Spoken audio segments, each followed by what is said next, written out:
Non abbiamo la nova premierisation. Qu'est-ce que le premierisation? C'est le ramurafuni na tsiro akoho. Akoho inona? Akoho tamatrano angamba. Aiza akoho?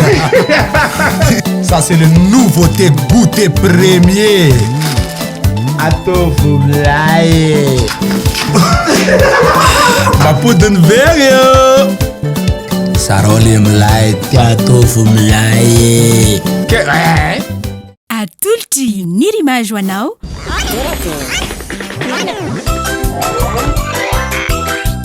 Torakey hitanao ny alatsinainy ka hatramin'ny zoma ary misy eo nandrisy ny herinandro isaky ny asabotsy.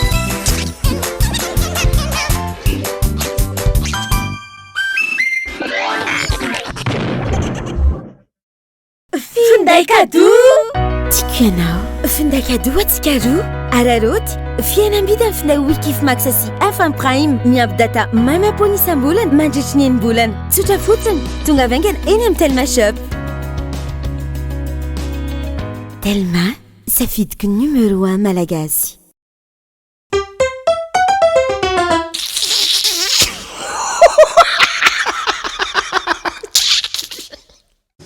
Allô? Tsokonao rehefa avy eo atran'olo le siny zavatra important be ngety e. Mamany kely vetivety eo ve lesy de tsy mba maninana mba vonoina any. Zay indray. Allô? Contenir anakoroa le izy atsoko anao rehefa avy eo. Za mamangy andeha hamangy fahoriana. Efa atsika lesy a.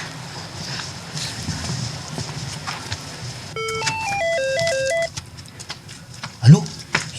Atsoko ianao rehefa avy eo. Efa atsika kely lesy. Alao aloha atao vibreur ty.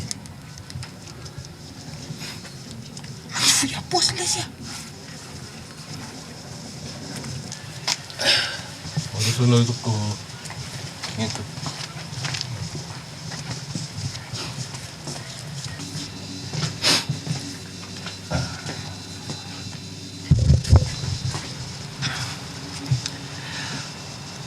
Allô? Atsoko anao rehefa avy eo.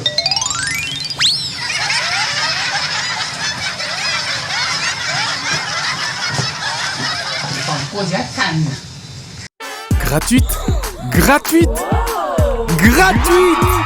Mais qu'est-ce qui est gratuite? L'installation de la fibre est gratuite jusqu'au 30 avril. Et maintenant, abonnez-vous vite à la fibre family ou à la fibre home ou à la fibre home plus. Pirate et ses collègues Telma vous feront plaisir à installer gratuitement votre fibre. Abonnement à partir de 149 000 RTTC par mois. Telma, sa fibre numéro 1 malagasy.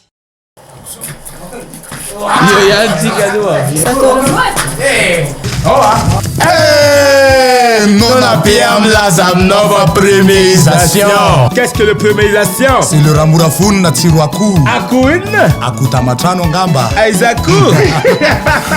Ça c'est le nouveauté goûter premier. Atovo mlaye. Mapodiny very yo. Sarole mlaye atovo mlaye. Hitanao teo Torakey, natolotry ny rimage.